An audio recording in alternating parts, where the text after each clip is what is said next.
Yeah, and like I saw like in other words, Craig's an asshole.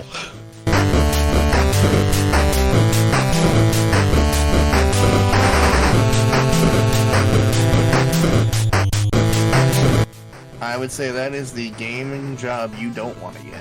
Yeah, right. I mean, yeah. Supposedly they're.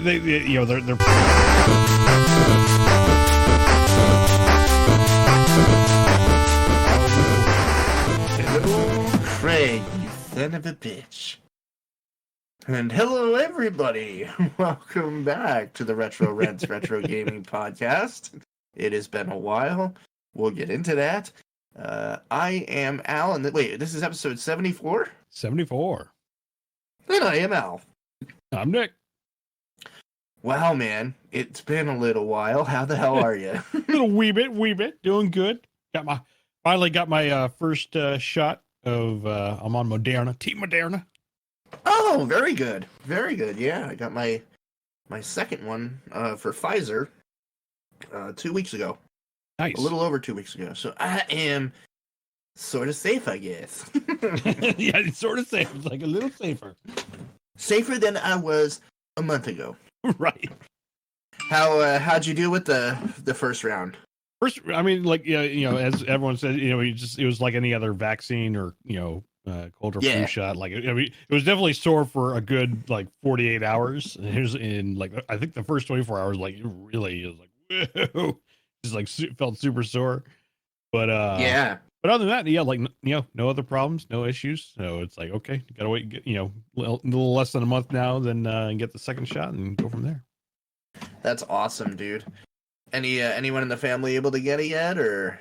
Oh yeah, everyone's basically got it and or on their first shot, basically at this point now. So basically, that's wonderful. I don't think anyone's left out at this point. Nice, wonderful news, man. Yeah. Anything else fun going on aside from games? We'll get to aside from gaming. Nope, not much else happening. What about your neck of the woods? It is. Yeah. So I got my my second round a couple weeks back. Like super grateful. I will say, forewarn you, for me, several people I worked with. You'd probably do yourself a favor taking off the day after shot number 2. That's what I keep hearing. So I'm kind of planning around that as like, I'll get it like late in the afternoon or something and then take off the next day. I was gonna say, I'd still plan on taking off the next day. It's one of those like, it's not that it's bad, but it's like, you get the flu, you get achy, you get tired, you're a little foggy, you get a fever, it's like, you could work, but why do that when you could just lay in bed and watch some Ken Burns documentaries like I did? Yeah, so that's out of the way. And then, let me see here.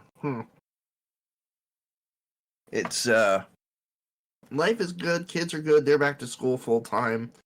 And they were back 1 week, and we all got head colds. Oh boy. Oh yeah, it's like goddamn plague. Clockwork. It's like clockwork, dude. Like they go back to school, the house is sick, and I'm sure it didn't help that we were so isolated for a year that like, we haven't been exposed to much of anything. Which okay, but yeah, I mean, other than that, work is interesting. Hopefully some new developments, although there's been some bummer news that like some internal transfers are getting blocked, so it's like, oh great. Uh-oh.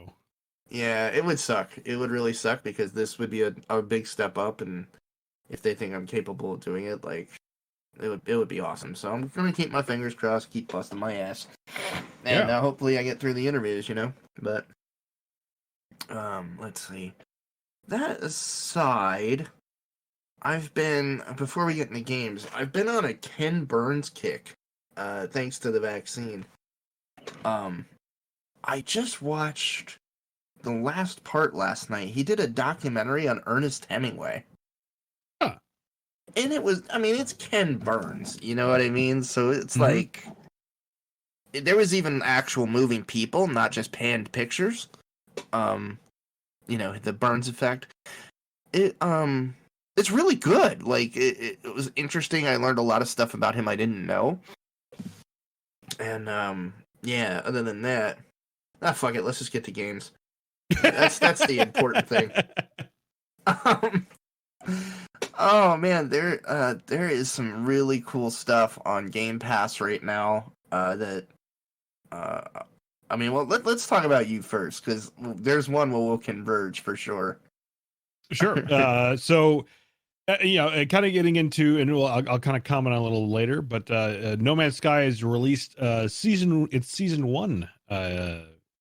It's just season 1. It's not even like necessarily DLC. It's their continual, like, it's all free. And you don't have to, pay, additional for it or anything like that. Oh, is that like a recent thing? Because yeah, I think it was the beginning of April. It was kind of when they kicked it off.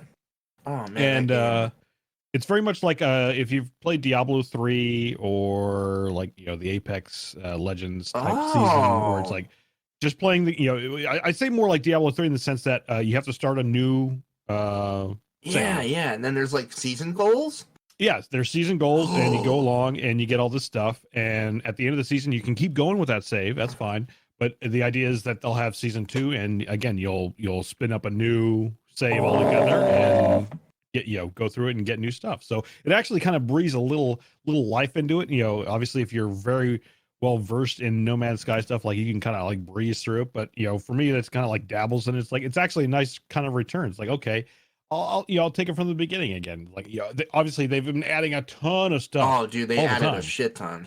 Oh yeah, and I think I want to say they added one more thing with the season. I can't remember what it was. Wow.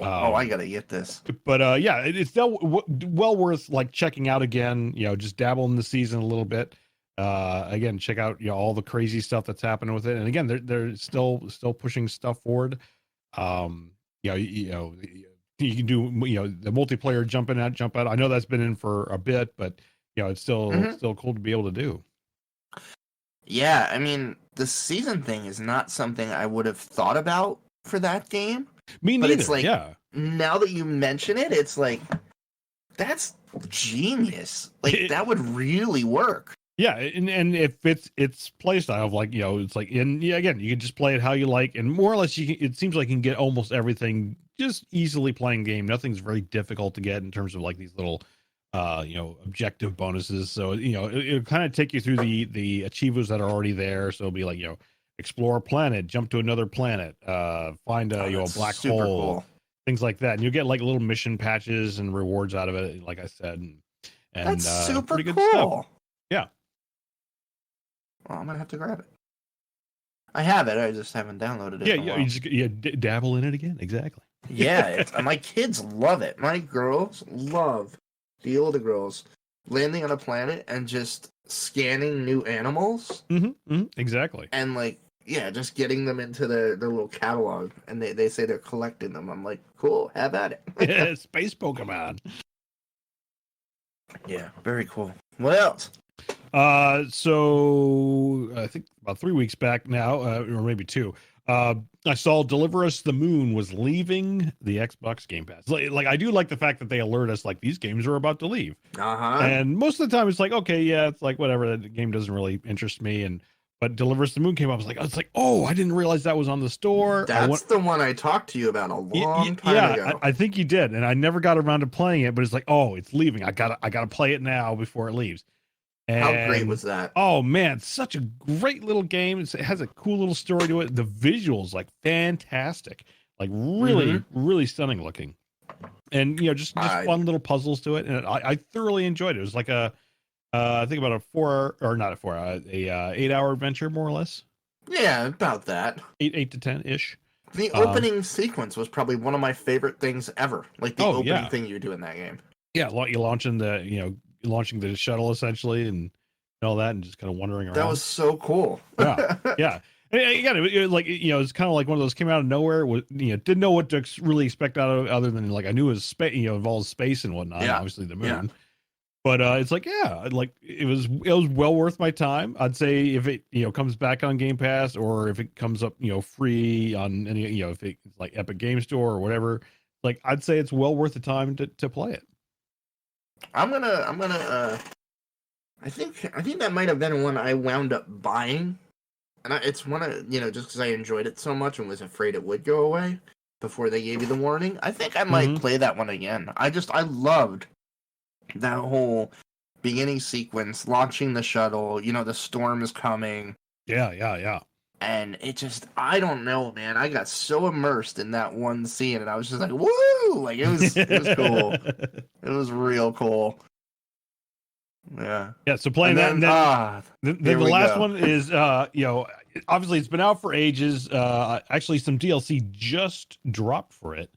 Yeah, I actually just bought the 2021 version. Yeah, and it was I think I got it on sale at one of the 2020 holiday Christmas sale. But again, it was in my back library of like I never got around to playing it, but it's like, is this good? Let me do it. Hunter Call of the Wild. And it's a different kind of game. Like, it's very chill, very zen. It's just like you just kind of take your time playing. As hunting generally is, till you catch something. And you gotta, exactly. So it's like I put on some just like very chill music or something, and just kind of wander into the wilderness and kind of hunt. Now, granted, I haven't done like the African Sahara or that shit's fun. I dabbled with a friend in the Yukon, but you can play multi in that. Oh yeah, you can play multiplayer in that. It's a little janky in that, like basically the problem we have is like if there's any packet lost, it will immediately drop you. Yuck. But at least what it does is when it does drop you, it actually drops you in your own like single player, so you actually don't lose progress. You just separate from the multiplayer. Your buddy's basically gone at that point. So I guess the important question is, can you shoot each other? No, you'll actually get a warning saying you cannot do this. You cannot Dick Cheney. Pull! You fired sideways! Yeah, I played that. I got real into that, I want to say, maybe 6 months ago. Maybe a little more then. And I remember talking about it on here. The environments in that game are so gorgeous. Like the lighting effects. Oh yeah, like again, another really great visual game, and they actually do take care to kind of they don't do it after actual locations, but it's definitely like they take inspiration from real world locations. So like the I say the Yukon, but it's more like Yellowstone. Yes. They don't call it Yellowstone, but you can tell like this is basically Yellowstone. It's like if you've ever been there or even like seen pictures, like this is it. And yeah, like just a really beautiful game. And I love the whole kind of like the when you shoot the animal, like you kind of see like what are you doing to it after you've claimed it. Of course, it's not. There's no bullet time like in what is that one game, the sniper game, the World War II sniper, where it has like Sniper. Is it Sniper? Is that what it? Yeah. It's like it has that bullet time, and you see like you're blowing the balls off. Yeah, that's Sniper. You don't get that. But but you do see kind of like this holographic setup when you claim the animal body once you hunt. Like the thing is like you kind of have to. It's a lot of preparation for those who haven't played. It's like you gotta hunt. You gotta find their tracks, and then you gotta follow that for a bit, and eventually you'll find signs of them like broken trees, or eventually they're poop and whatnot, and their poop will either be fresh or be old. Fresh or yeah. And so eventually, like you like I'm kind of hunting in clearings right now. I haven't really it's a smart thing. Gone for like trying to hunt them through the woods because I can't see crap through the woods. So I kind of like set up near long plain area or open area, and they'll kind of wander out of the tree line. And it's like there we go, and they'll get like elk and deer and whatnot. And then once you shoot them, if you don't put them down immediately, you got to start tracking them down. Oh, so you got to start tracking them down again. Yeah, so you got to like go to where you find you kind of shot them, and you might find a blood trail. You follow that blood trail. Eventually, they either bleed out, or if you didn't wound them enough, they'll actually heal. And it's like, oh well, it's back to square one again. But it's great. Then you find the body, and it's like it tells you like, okay, this is what you did to it. You got it like in the lungs or in the heart. Yep. got a vertebrae. Yeah, it couldn't tell you the quality of the kill and stuff. Exactly. Yeah. And then if you kill it correctly, like you get a whole bunch of check marks, shoot it with like the right weapon, got vitals and all that, you'll get like trophy levels. Now I've only gotten I think I got silver right now, so I'm still kind of warming up to like, okay, this is where I need to shoot them, and and you also have kind of your own skills and perks and whatnot that you need to level as well. But it's got a little like RP to it. Yeah, it does. But like overall, it's just like, it's like, you know what? I just need to zone out and just chill. And you go into that and it's like, it can realistically, like, I remember, like, you could be hunting and tracking one animal for like 40 minutes. Yeah, I remember it took me you can walk hour. around and not see an animal for 40 minutes. Oh yeah, you absolutely could. So it's one of those games, like, if you're looking at going for the high pound meat count and like getting all the antlers, this ain't the game for you. Like, this is a chill, pretty goddamn close to the real experience, if I may say. I highly recommend the Sahara one, Nick. Just the sunsets are absolutely gorgeous for really one. I haven't gone there yet because like I've been told, like, if you're not careful, the lions are going to get you in the long grass. So it's like, I don't know if I'm ready for that yet. Yep, and I was going to follow up with, so do the African savanna, whatever they call it in the game, and put on the soundtrack for Ghost in the Darkness. It adds the perfect ambiance. I bet it does. It's great, like when you're sitting up in the one of the tree stands that they have at night, and like I was just sitting there the one day, I had the house to myself. I was like, I'm gonna go fix a drink, and I'm up in the stand, and all of a sudden I heard, brrr, and I'm like, the devil has come to Savo. And now I just needed Michael Douglas to come in and go, you're right, I am the devil. But yeah, no, it's a fantastic little game, and I think this brings me to one of the things I wanted to talk about. Is just like, again, Microsoft is killing it with Game Pass. Like, the ability to have a game like this and just play it, it's fantastic. But they had probably one of their biggest acquisitions of a new title that is now no longer an exclusive. And going into my stuff, this is a game that I've been playing, is MLB The Show 21. It was the EA merger. Or not, well, not merger, but, no, this was a weird thing. MLB The Show was... Well, no, it's not EA. This was strictly a Sony and MLB published game. And has been for years. And then, I don't know, Microsoft did some talkie-talkie or to the MLB, or somebody talked to somebody, and it's now no longer an exclusive, and it was a day one release on Game Pass. This was absolutely like a system seller for sports fans, like friends of mine that love, baseball in general. Like, they're like, oh yeah, I gotta get a PlayStation because I want to play the show. And so I got it on Xbox, through Game Pass. I'm not a huge baseball fan, like, not to watch. Like, it takes too long.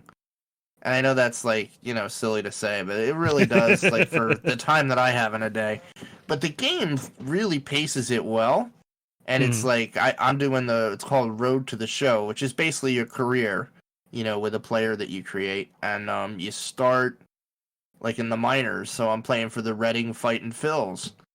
And, like, I'm trying to do a two-way player where I can pitch and hit. I probably would, if I can find a way to do it, I might just go pure pitcher, because I'm kicking ass at the pitching in that game. I suck at hitting.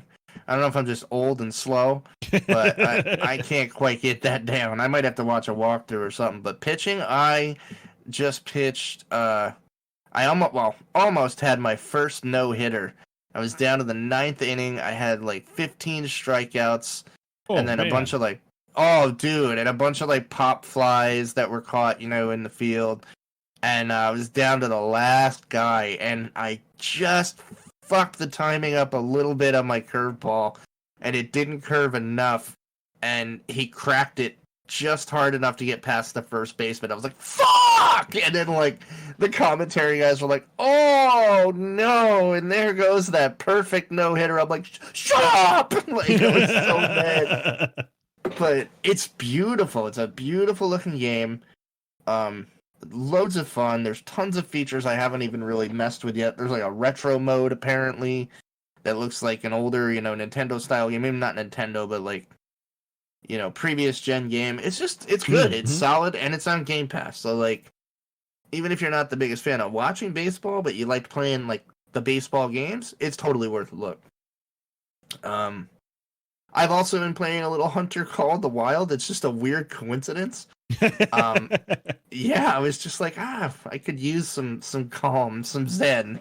And that was, like, the first thing I went to. So I've been playing that, like, on a rare occasion, not too much.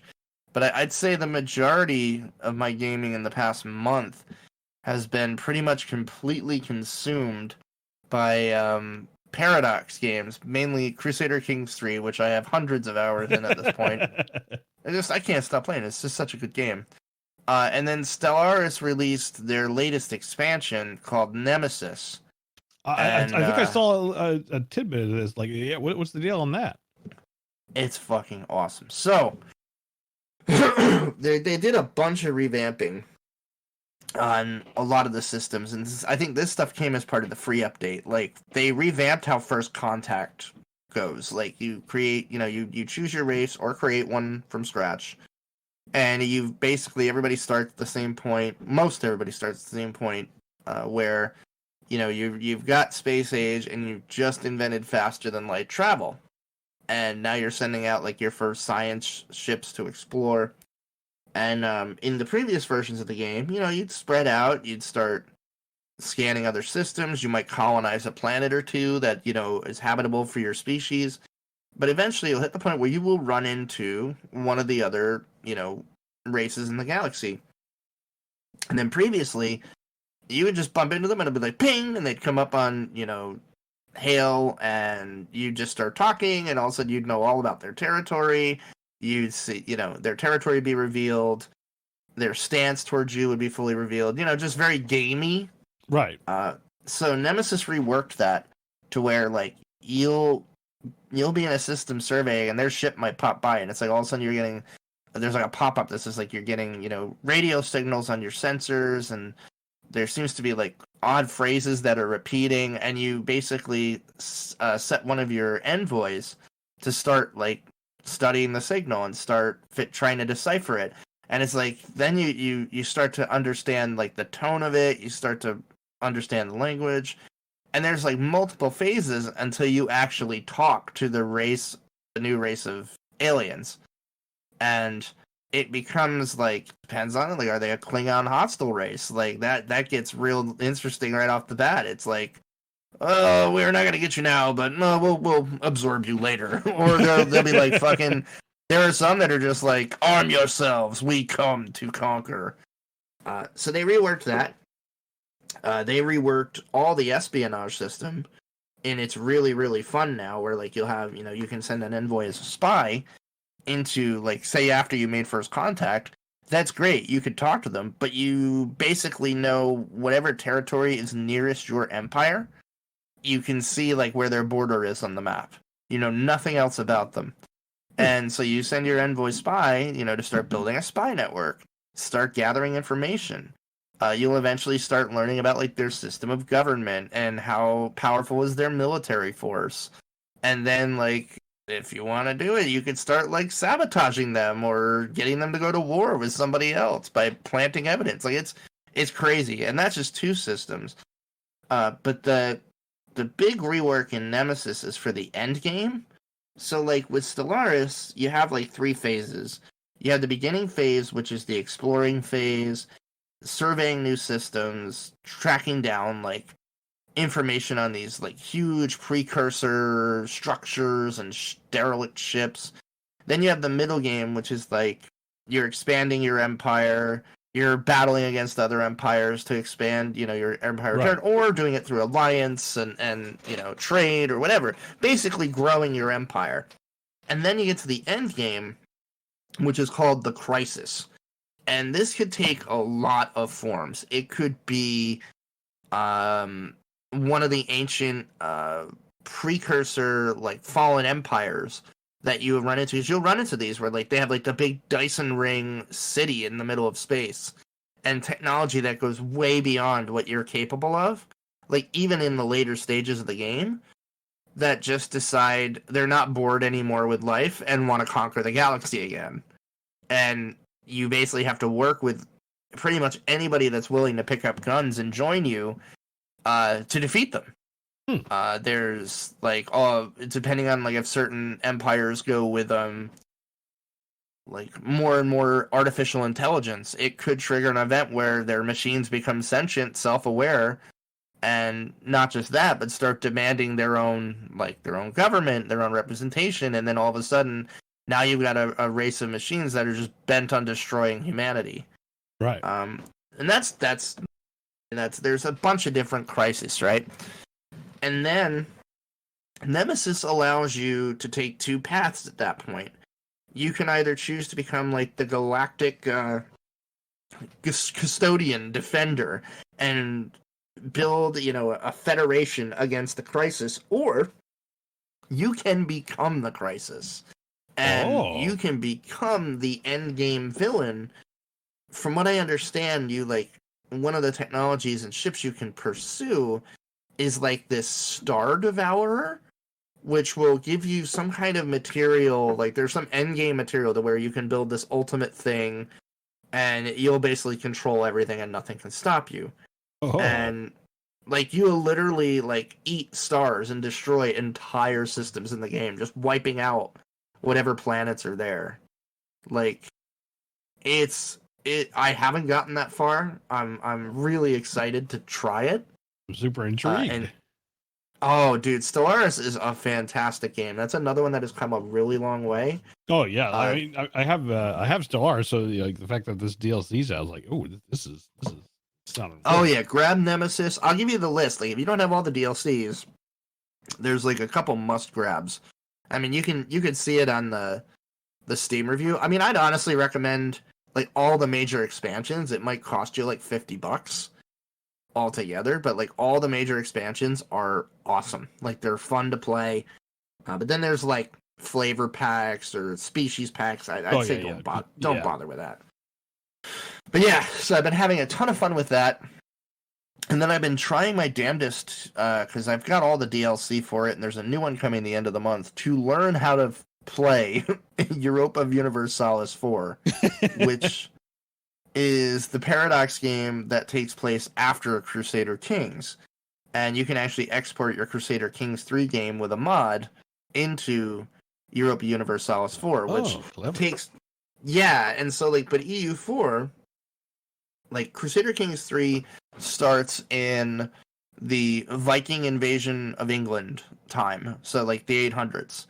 And you play all the way to, I think I did the late 1300s or the early 1400s. It's a long game. And you know, whatever empire, whatever you have at the end of the game, you can transfer into EU4, and that takes place during, like, the Age of Discovery. It goes from, like, 1411 to 1820. And, like, there's, like, discovering the new world and, like, you know, sending your exploratory ships and building colonies and trading back and forth. And it's a super, super deep game. Again, if you like grand strategy, it's a game I want to learn so bad because it is so deep and, like, the expansions have added so much. Like, as a history buff, like, this just makes me want to, like, I want to understand this game as much as I do Crusader Kings 3, because I will probably have even more fun. Sure. But yeah, like, Paradox games are great. And that's pretty much what I've been playing. I've been, like, totally about Paradox games lately. And, but yeah, Stellaris, I think, especially with the latest expansion, Nick, you might go a little crazy for that. It sounded awesome. Like, the fact that you can become, like, the in-game thing, that's really intriguing.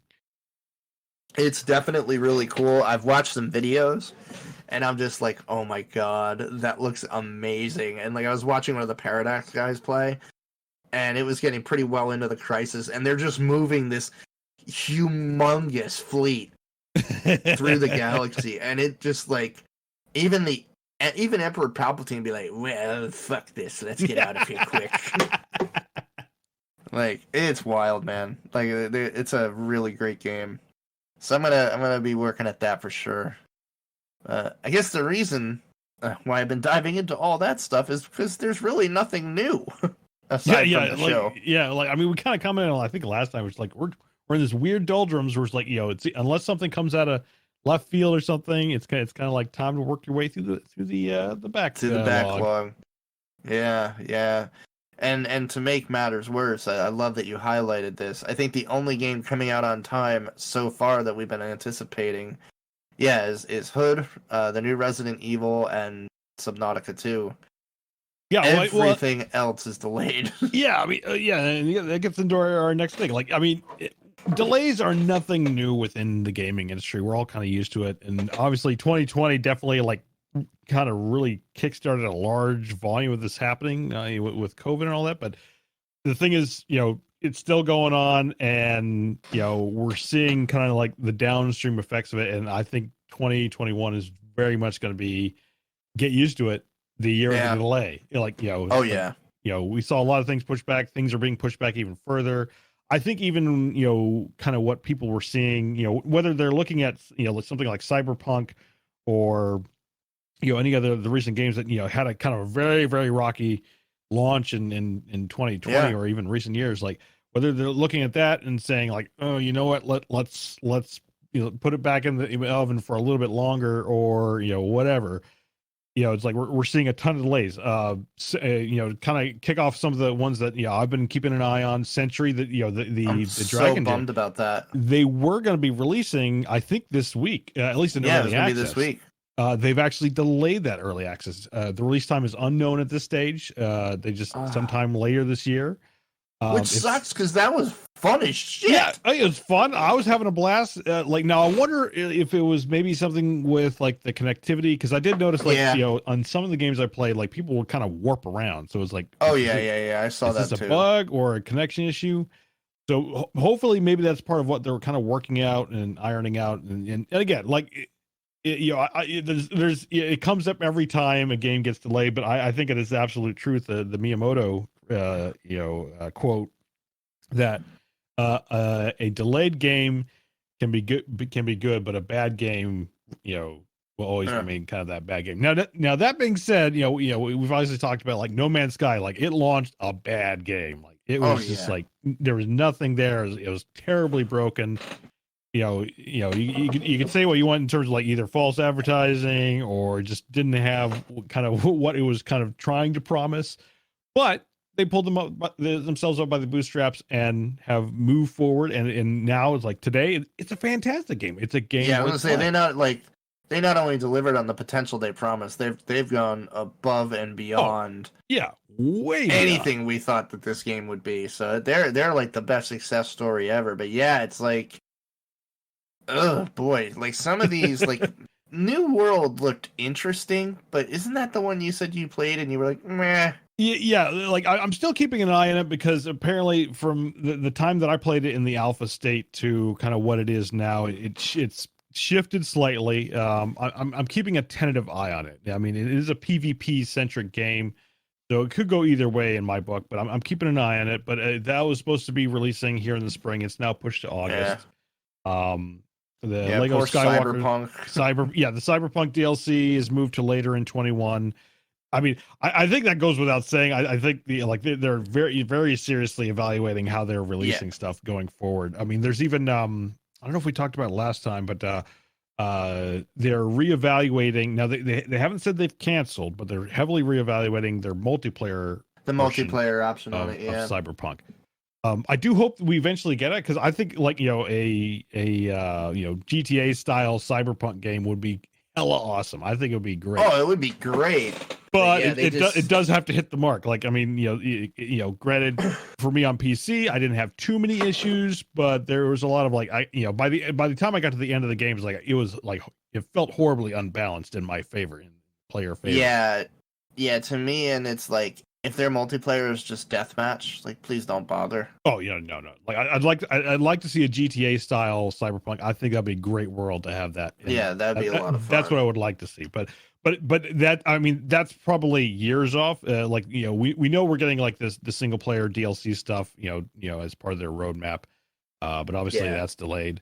So some other games, Deathloop, which was the Bethesda game, is delayed from May to September.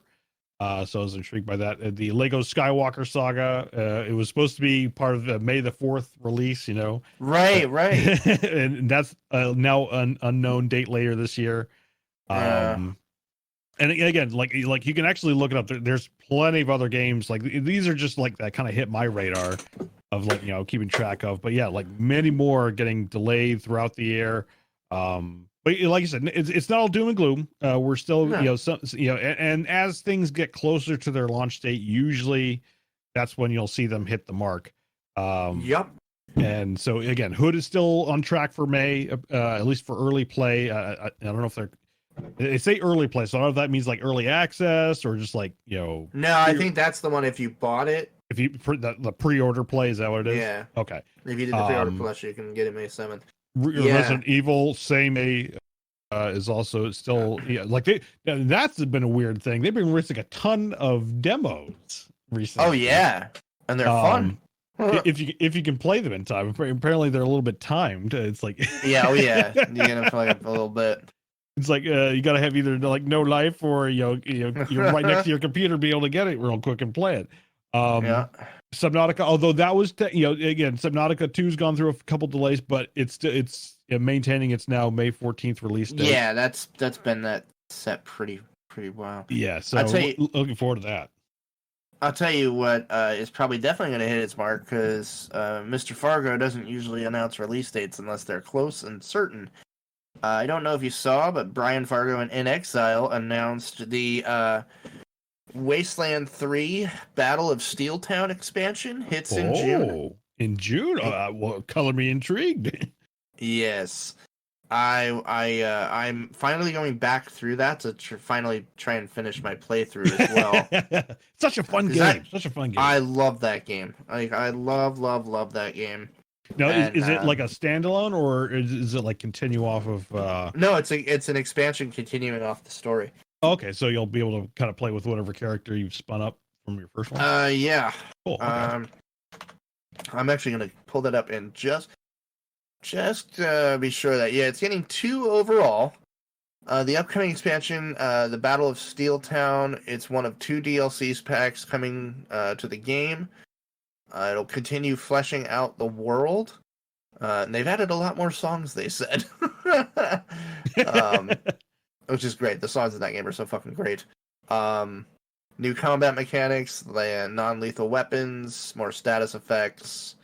Obviously, whole big, what you call it? Christ, I think. Yeah. It's going to be great. I know, more story and all that crap. And considering how much I love playing in the Colorado in that game, it's going to be a lot of fun to go. Yeah, absolutely. I want to finish that so I can just go right into pretty much playing it. Now, is that going to be free as part of Game Pass as well, or you probably not? Expansions don't tend to be on Game Pass, and I can understand that. Makes sense. No, yeah. I think you're going to have to buy the expansions, but yeah. And then that's kind of how that's how they convince you to buy the actual game too, because it may not be there forever. Ultimately, I don't see that as a huge issue, because it'll probably be much. And that's a game worth buying anyway. It's fucking great. Oh yeah, absolutely. Oh, and no, wait, it's only PlayStation right now, isn't it? Shit, never mind. I was gonna say on PS5 they released the director's cut of Disco Elysium. Oh. But if you have it on PC, if you bought the original on PC, you get the director's cut for free. It's fully voice acted. They added a bunch of stuff. It's again probably one of the best like RPG, like Planescape Torment style games I've seen in a long time. But yeah. Anyway, let's get on to news, because wow, is there some cool stuff to talk about? Oh yeah. I mean, kind of as we said, it's 2021 is the year of the delay. Well, I'm also dubbing it the season of season passes. Yes, because as mentioned, the No Man's Sky is doing their season. Yep. Now, granted, there's no season pass, so there's no like extra stuff to pay, and you get more stuff. But other games are doing similar season stuff. So Sea of Thieves also doing a seasonal thing. But they have is it a pay thing on Sea of Thieves? So what they're doing is you get it for free, but they do have a season pass that will give you a few extra things on top of that, on top of the free stuff you can get. Okay. So far, they've entered season 2, and so far the season pass is just kind of like, you don't really, it's not going to be, as with all Sea of Thieves stuff, it's all cosmetic, so it's not giving you any advantage or anything like that. But from what I've seen of the season pass, it's just kind of like, I mean, if you're a collector of the cosmetics, if you want all like go for it. But it's kind of But I do like the season thing. It's like with that one, obviously there's no reset of a save or anything like that. But right. It gives you again another way to get like more cool looking ship cosmetics, and they did introduce some new like a new fort mechanic. Like it's super hard now, and it's like it's kind of like revived it. So like there's a lot of like crazy pirates running on the seas these days. Oh, nice! So that's a lot of fun. But I mean, again, season stuff hasn't been entirely new. I mean, like I think the first time I encountered it was back with Diablo 3. I know Apex Legends does it. Now we're seeing Warhammer 40K Inquisitor does it. Yeah, does it rather well too. But is this kind of like the new thing that games are going to pick up, because it does generate this kind of like this FOMO, fear of missing out. Issue with like of timed materials, whether it be time materials that like once it's gone, you're going to be the only one that has it. For the people that come later, they're not going to have it. I love that concept. Very true. I think on a positive side, it's like it's great. It gives life to the game, and depending on how it's run, like like something like the Diablo 3 or the No Man's Sky, where it's like, okay, you're spinning up a totally new character to play through the whole thing again, and then at the end you can still keep playing with it, or you can then in the next season spin up a new character and do it all over again. At the same time, though, we're also seeing this comboed with the seasonal passes, which is kind of what we saw with Sea of Thieves. I think I can't think off the top of my head, but it's another. I've seen this in other games where they've kind of done the similar thing, where it's like it's also part of their microtransaction side, and and it's like Is this kind of like the new thing that games are going to get into? Now, granted, like most of the time, it always seems to be very cosmetic based, and I think as long as it stays that way, no harm, no foul. But at the same time, is this where the industry is going to start going to? Are we going to see more games with kind of like these reset seasonal FOMO style timed exclusives for the cosmetics or whatever? Yeah, and I mean, it's possible, but it's like I also like what Paradox does. I want to. If you're going to give me a lot of content, I'll pay for an expansion every 3 months. Like, no problem. Yeah. If it's going to give me tons of hours of playtime, I'll enjoy the shit out of it. But yeah, I mean, it'll be interesting to see where it goes. I definitely want to get to your next bullet point here. Oh my god! Oh yes, like in our between the last podcast and this one, Diablo 2. It's great. It's great. I got to play one of the demos. Oh, nice! You did. Okay. Oh, it's fantastic. I was watching a few streams, and it's like, oh man, did it look sharp? And it looked like it played exactly how I remember. It's like, yeah, come on. Oh, it does. Yeah, they did the same thing. If you remember, I told you about the Command and Conquer remaster. Right. They did the same thing. Okay. You get the CNC remaster. It's great, by the way. I highly recommend it if you liked Command and Conquer. It literally has the same thing. There's a little toggle switch. Like the new remaster looks wonderful. You could flick that switch, and it goes right back to the old graphics, the old everything, the old sounds, and it's to show you like it's playing exactly with the same, mechanics. It's the same deal. Aside from like they've upped, some inventory stuff, right? But otherwise it's in Diablo.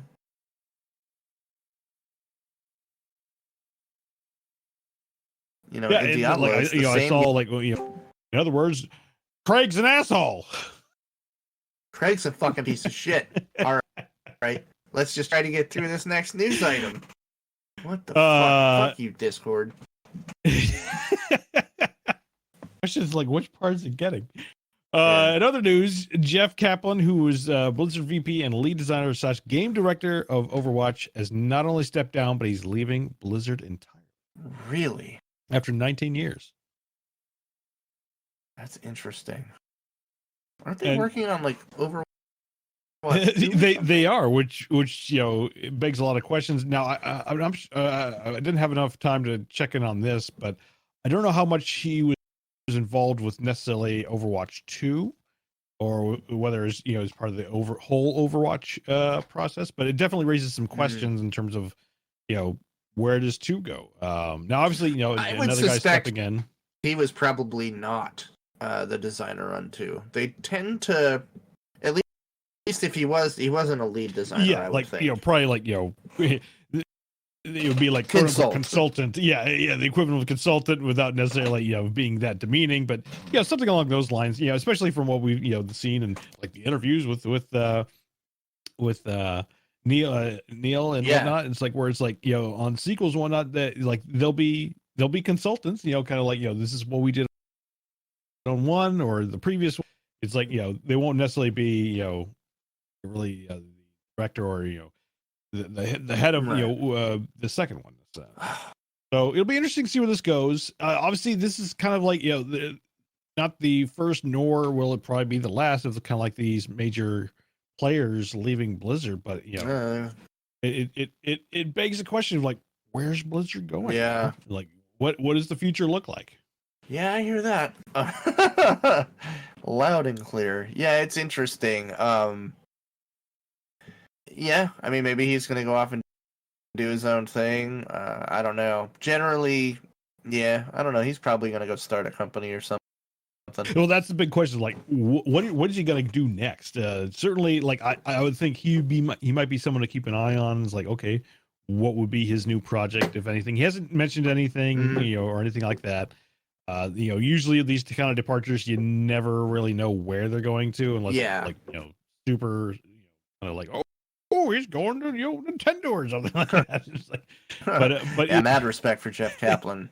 So it'll be interesting to see what he does. Yeah, I always felt like at least from my perceptions, like he seemed very upfront with the players, at least through his level of communication. He was very active in the forums. Obviously, a lot of like the patch notes and like what was coming for the game. Like I always have mad respect for the higher ups that do that. Oh yeah.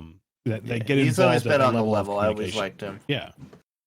But I'll be very eager to see like what is he going to be involved with? What's he going to do next? Yeah, I got my eye out for sure. Yeah. And then this next one. Oh, hey Al. Yeah. Do you want another MMO? That is Lord of the Rings. I did. Well, I did. Screw you. You're not getting it. Actually, I will say, I'm actually kind of happy about this because right now, I played Lotro again the other day. It does not, I'm not glued to it like I used to be. Right. But I still say with all my heart, like it is the best digital Middle Earth you've ever seen. They pretty much have every square mile of it now. Like, you can go everywhere. You can go to Rivendell. You can go to Mordor. You can climb the stairs of Barad-dûr. You can... you go everywhere. I love the fact that they do like not necessarily annual resets, but they kind of like reset the story and you can kind of go through it again, right? Well, they started what they, and I thought this was a really wild idea. I'm sure somebody else did it, but it's the first time I'd seen it was here. They started these legend servers where like you can literally it started with the content from the initial release, and then 3 months later they would unlock like the Moria content. I mean, Blizzard's kind of doing that with the classic WoW servers right now.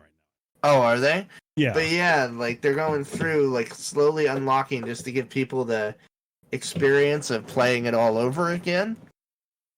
And it's cool, but like I just love playing the game, man. Like it's when I want to just like, man, I could just I could use a walk through Helm's Deep right now just to clear my head, and I can go do that. Yeah.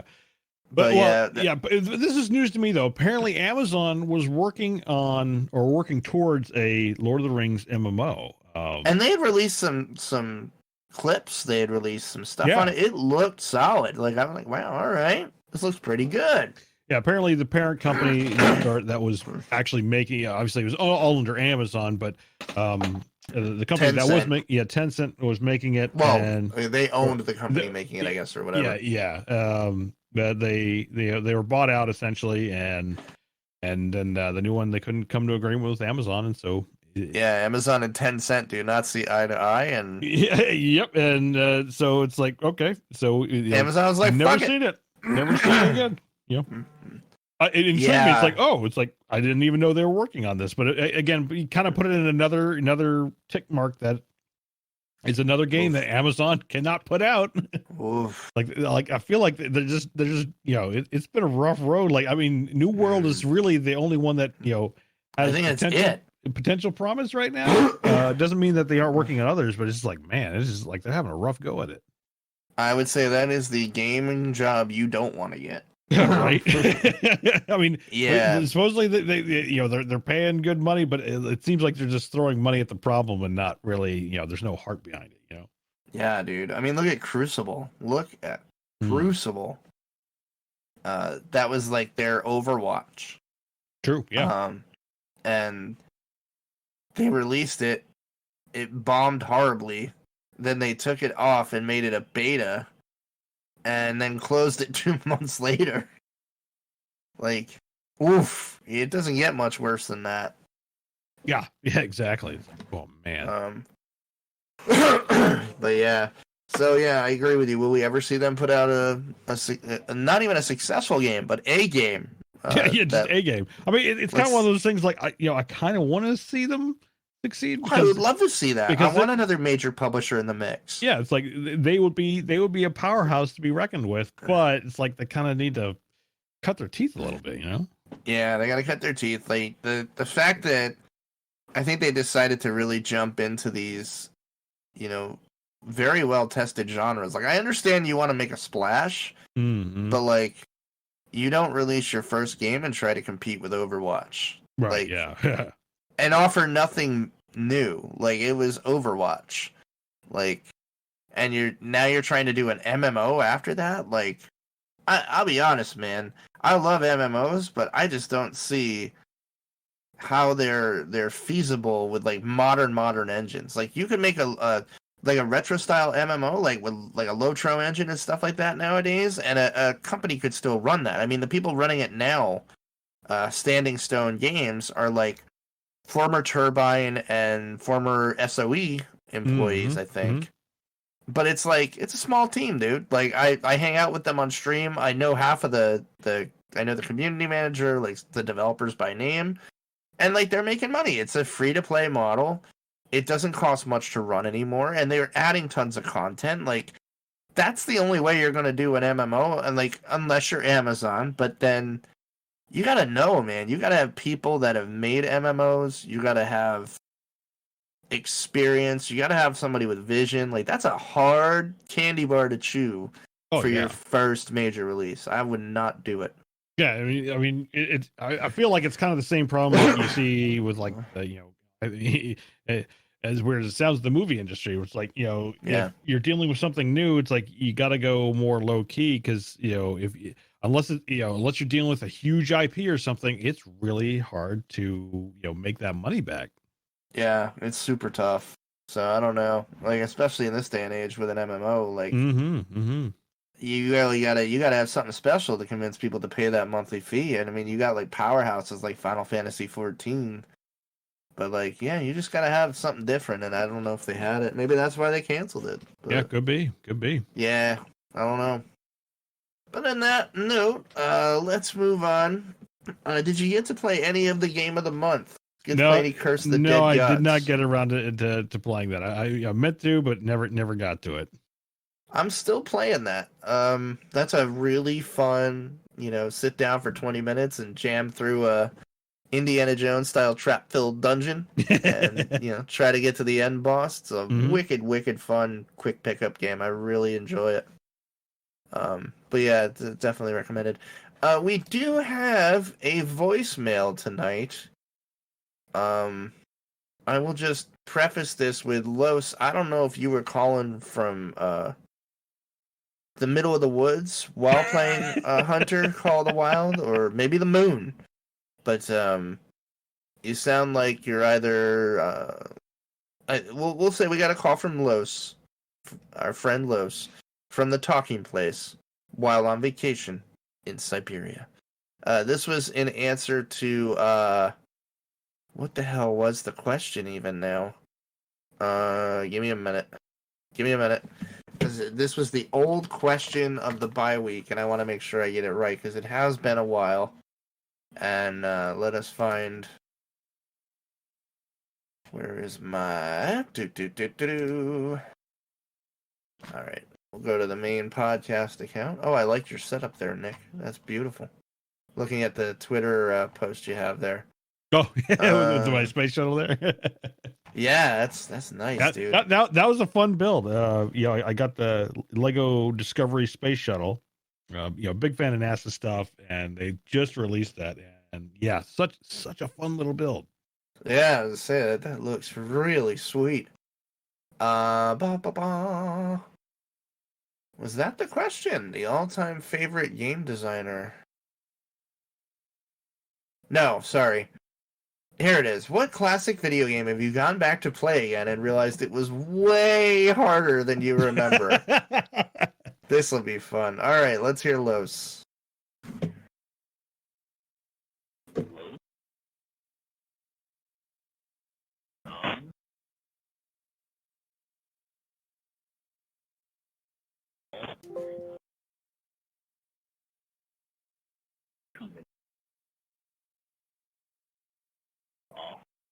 God bless.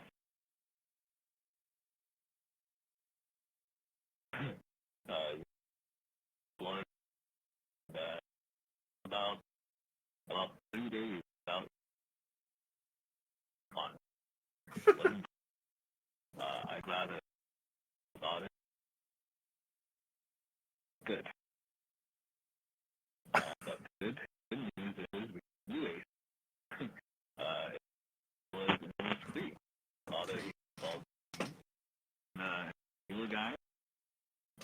You know how that goes. So we got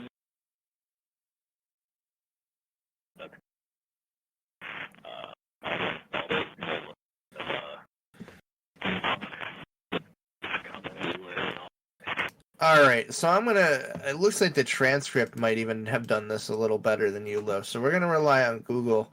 I didn't make out any of that. Yeah, I was gonna say I don't think the folks at home are getting much here. So, okay. It sounds like he died through. Anyway, that game I'm gonna just play that game. You guys died didn't know we were getting something with Game Boy Advance. Ah, shit, dude. Yeah, I can't even. Hold on. Whatever. I'll have to see if I can decipher it. Anyway, that's a hard game.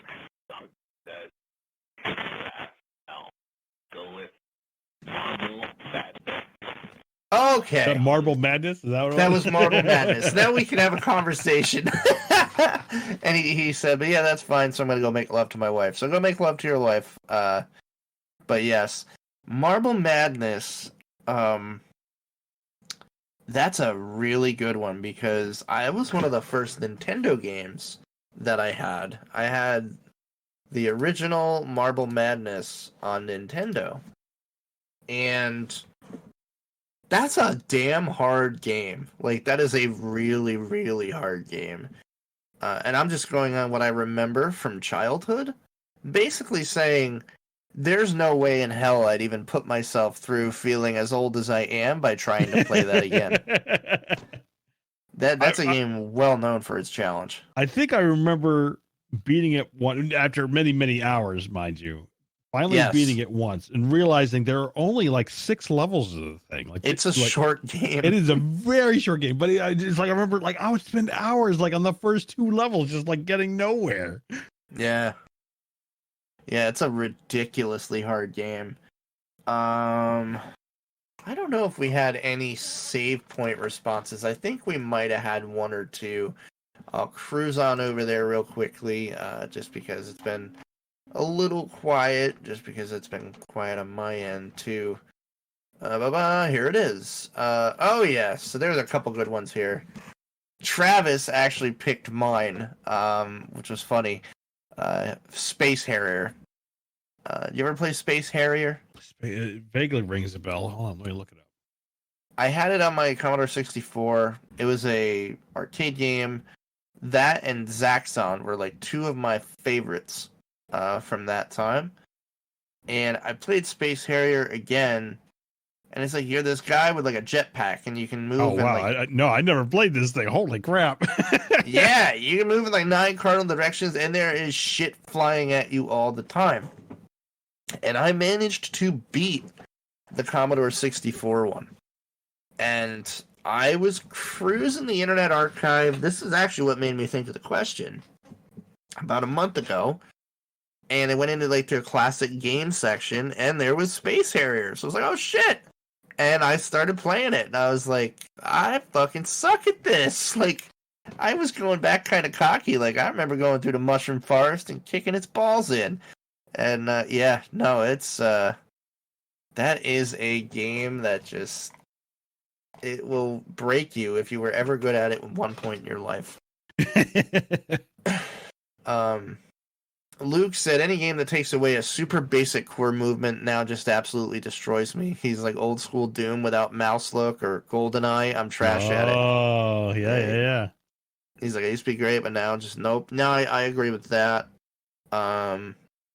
It's kind of like I loved Assassin's Creed Black Flag, but ever since Origins came out with the new movement scheme, I can't play the old Assassin's Creed games. The controls are just so atrocious. Too clunky. Yeah, they're so clunky. You'll know what I mean if you go back, because I think you played Odyssey or you've played Origins. Yeah, you played one of them. Like, it's a very intuitive, beautiful, beautiful control scheme. And then like I went back to play the Assassin's Creed 3 remaster, and I was like, oh my god, it's like 2 buttons to mount the fucking horse, or close to it. I think I kind of remember, like going back and even like trying to. I mean, it always had this kind of like getting on the wall, or I say getting on the wall, but like doing something you want. Like usually the wall was always the most tricky part. Was like I want to go up the wall, and it was just like I'm running into the wall. It's like why is she going up the wall? Like I want. Yeah, it's pretty bad. My buddy Jim said the first Castlevania. He's 100% right. That is a fucking kill fest. It's still one of the hardest games on the Nintendo, in my opinion. I only made it to Dracula once, and that was when I was young and quick.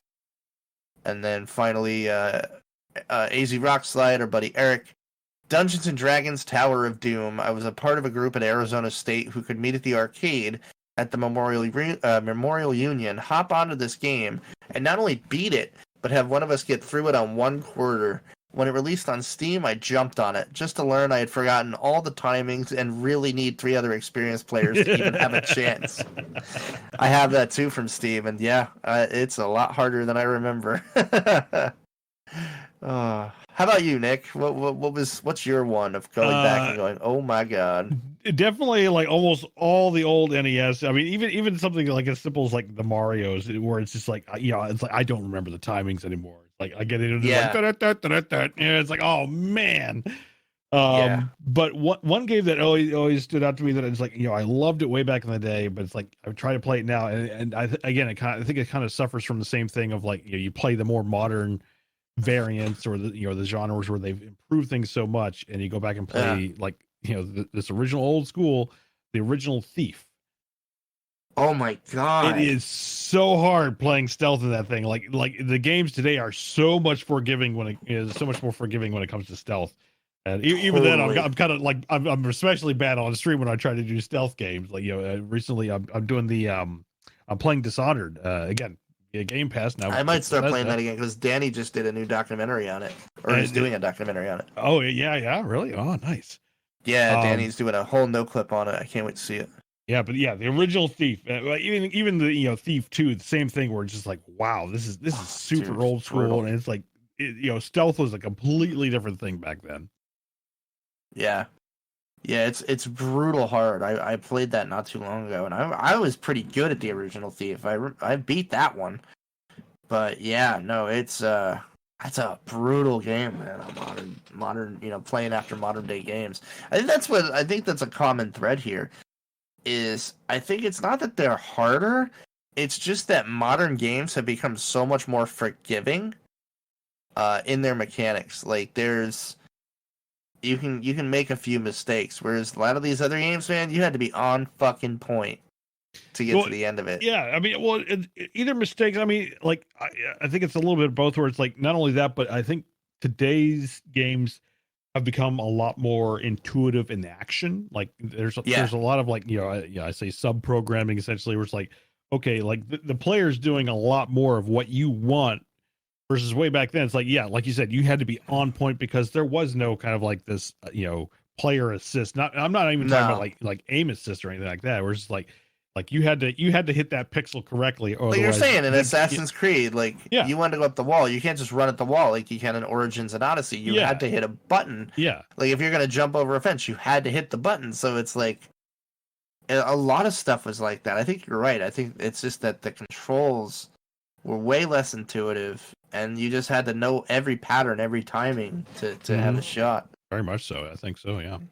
Yeah, there's definitely... I remember I let one of my girls loose on one of the older games, and they were just like, this sucks. And I'm like, why? Because it looks bad? And she goes, no, it's hard and it sucks. I was like, all right, fair enough. And I just put them on something else. But I was like, yeah. And then I played around. I'm like, yeah, you're right. This is hard and it sucks. Just shut it off. Yeah, I mean, I think it is a lot of that too. It's like especially you're talking like old school Nintendo games outside of like the primary ones. Like, yeah, it's like you look back and like, wow, I played this.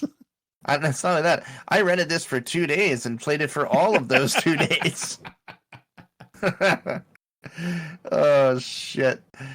All right. Well, with that, we'll move on to closing things out. And, if you want to leave a better voicemail than our buddy Los did, I'm just kidding, dude. I love you, but that, you call 610-810-1654. Time to trade in the two-way radio. Yeah, we can try that next. I'll enable satellite for our next show. Just busting your balls, Bubba. And all right, we'll move on to conclusions, final thoughts, shout-outs, and all that stuff. Big shout-out to the fans, our boys over at Bad Fodder Figures. Love you guys. And actually, I was going to give Mike a little, some props, too. Captain Mike, their host. He had mentioned, I want to say back in November on one of their episodes, he was just like, yeah, just get used to it. 2021 is going to be the year of delays. And just between COVID and the way it's impacting logistics, it's not even just the remote work. It's just a lot of, the things where you need like shipments of things and stuff on the ground. I mean, I just see what the housing and materials market looks like right now to do an extension or not even extension. I want to build steps onto my porch and redo a piece of that like on the outside, and like a piece of a sheet of plywood right now costs $50. Oh yeah, it's insane. So yes, that's like, for perspective, for nobody who buys hardware or has done that kind of thing, plywood usually on average $8 to $10.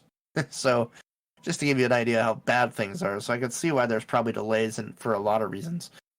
But yeah, shout out to Mike and the fellas over at Bad Fodder Figures. Nick, you got anything you want to promote? Anything coming up on your end?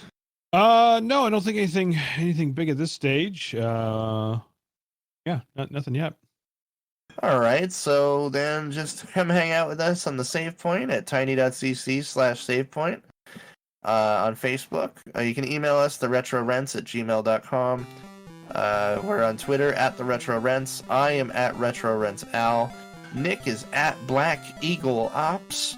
That is his Twitch name as well. Go check him out on Twitch. He streams pretty regularly, and you are just a fun watch, man. I love lurking sometimes, just seeing what's going on. You doing any watch parties or anything anytime soon? So we're finishing up the Jack Ryan season 2 next Monday. I haven't done season 2 yet. It's intriguing. It's intriguing. Yeah, again, the best way that I've told everyone to approach it is like it's a Jack Ryan persona, but it has no relation to don't even think about like the previous movies or anything like that. Just like kind of reboot Jack Ryan in the modern age. And that's the best way to watch it. And it's actually pretty I watched season 1. I loved season 1. Oh yeah, same here. But again, like for me, like I'm like constantly watching. It's like it's like in the back of my mind. It's like I wish it was Harrison Ford, or it's like what is this character? Yeah. Oh, totally, dude. No, I'm with you. On that. It was definitely different. I did love the direction they took it. But yeah, I'll have to watch season 2. My dad is all in on it. He's loving it. Yeah. Cool. Yeah. No, come hang out with Nick on Twitch. And that will pretty much wrap us up for episode 74. This will be a very interesting one to edit, depending on when Craig decided to do his job and not. But we shall see. But other than that, as usual, everybody stay safe, wear your mask, have fun, play games, and don't be dicks. Peace. See ya. Alright, Craig, let's see if you'll listen this time at least. Ah! I can't believe I'm even seeing this right now. Are you seeing it? What? He's... Oh no. I don't know. If this doesn't work, I'm just gonna fucking cry. Hold on. What's going on? Oh, hold on. It went to another thread. I'm still gonna look for, Alright, well, fuck it. I'm pretty sure it recorded. I hope. Yeah, I know. This has happened before, and he said it came through. So yeah, we'll see. Yeah, I'm just gonna kill my. We'll hang up from here and we'll see what happens. But yeah, I'll look for another way to record now. Hopefully, I can record all channels, and we'll go from there. Okay. All right, dude. Good talking to you. Yeah, it's good catching up. All right, I'll catch you soon. Have a good one.